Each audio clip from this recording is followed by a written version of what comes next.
on the bundle that you have of Cinema 4D, but it can be found under here under MoGraph if you do have those. So we're going to be using a cloner object, and that gives us the ability to take one single piece and create multiple pieces and have a lot of control over the placement of those.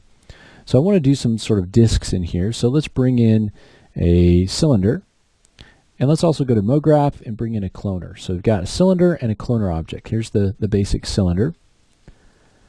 So all we have to do to clone the cylinder is drop the cylinder inside of the cloner, and then we've got a bunch of cylinders. Now it's hard to see those right now, but if we select the cloner, go to Object, we can change the count, and then to actually see the separation of those, it's moving them a certain distance. And in this case, it's moving them, if we come down here to the position, it's moving them 50 centimeters in the Y. So if we increase that amount, eventually we'll be able to see all the different instances of this.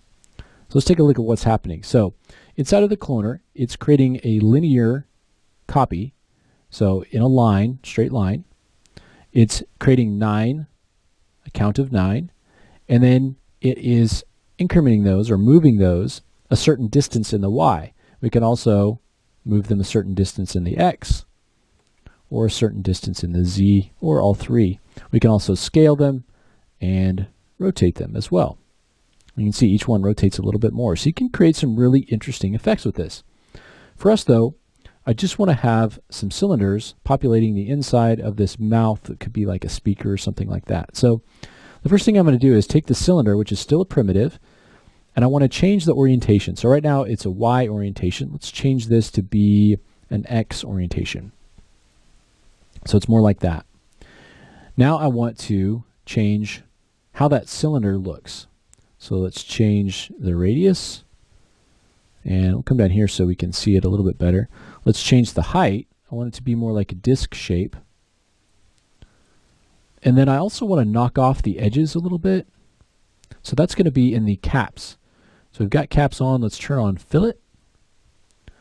But then I don't want it to be completely rounded, so I'm going to take the radius down. I'm going to hold down Alt and click down so I can increment this by smaller amounts. And I'm just going to take this down to something like 1 centimeter. And we can take the number of segments down too if we want to. Okay, so we've got our disks, but they're not being cloned correctly. So I'm just going to reduce the Y value to 0. Let's take our cloner and just move the whole thing up. And I'm just going to put it into position kind of right in the middle of the mouth. And if you don't want to use discs or cylinders, you don't have to. But the idea is this is still the same. So I'll scale this down a little bit. Let's take our height down a little. And also the caps, now that we're a little bit smaller, I want that cap to be a bit smaller. I'll move the cloner in. And so now I want to have those copies go from one side to the other. So that's going to be in the X direction, so let's change our X value here to something like that. I don't need quite that many copies. Kind of move this over. And so now you just want to tweak it based on what you want it to look like. So I don't want them to be quite so thick, so I'll reduce that. I want them to be a little bit further apart, so I'll increase the X value there. And you can see that it's going from one side to the other. So you have sort of a baseline on that side. So you get something like that. Now you could come in and again rotate them if you wanted to, or and you can really kind of just experiment with things to get something interesting. We could scale them from one end to the other if we wanted to, but what I really want to do, and you can come in here to transform as well, and you can scale and rotate everything if you want to do it as a whole. But what I really want to do is have some scaling happen in the middle, kind of have them taper down and then taper back out as we get to the outside. So to do that, I want to add an effector, and that effector is going to affect these clones. So if we select our cloner, you can see right now under effectors there aren't any listed, but we've got it selected. So let's go to MoGraph, and I'm just going to add a plane effector. So in the plane effector, you can see the disks have disappeared now. That's because the plane effector is doing something to those. It's actually, if we select the plane effector and go to parameter, it's moving them 100 centimeters in the Y. Okay, and so we don't want that to happen. So we'll set that to 0. What we want to happen is we want some scaling to happen. So instead of position, we want to affect the scale. And we can come in and we can affect the scale in the X, Y, and Z. So let's just affect the Y scale. So you can see now it's scaling everything down. So what we need to do is add a fall off to our effector. So stay with me here. We've got our effector added into the cloner, and now that effector needs to have some sort of a fall off so it's not affecting everything at once. So we'll come to the fall off tab. I'm going to choose a box shape for that. And you can see here's our fall off down here. So I'm going to bring this up and put it into position here. So let's take our plane effector, and we can use these handles to take these measurements down. So we'll kind of bring this down. And so what we want to do is I only want to affect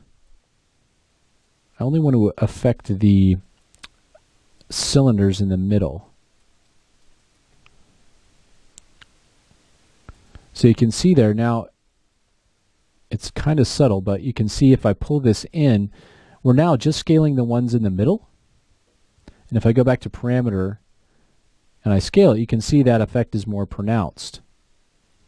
So we have the ones in the middle are being scaled more than the ones on the outside. And that's based on this box effector. Okay, and you could also come in and say, oh, I want to affect the scale in that direction, or the scale in the Z as well, so that these kind of point out a little bit more. And then you can always go back in your cylinder, again, because this is such a flexible workflow, and add to the overall radius or add to the overall height if you want to get the exact look that you want. So we've got a cloner that's duplicating this primitive cylinder, and it's duplicating it going this direction. And then in order to create a difference in scale across the clones, we add an effector, this plane effector, which is connected in to the cloner. If it's not in there, you can just drag it in. And inside of that plane effector, we've got a parameter that's being changed, the scale in this case. And the way that that scale is applied to those clones is based on a fall off. So instead of being infinite, we've added a box fall off. So some of these are being scaled all the way to our value here, and some of these are not. If it lies outside of our fall off box there. So hopefully that makes sense. It's can be a little bit complicated if you haven't used those before, but it really is a flexible workflow because you can go in and change so many things to get the look that you want. So let's do it again in the next lesson. Let's take a look at adding some details along the front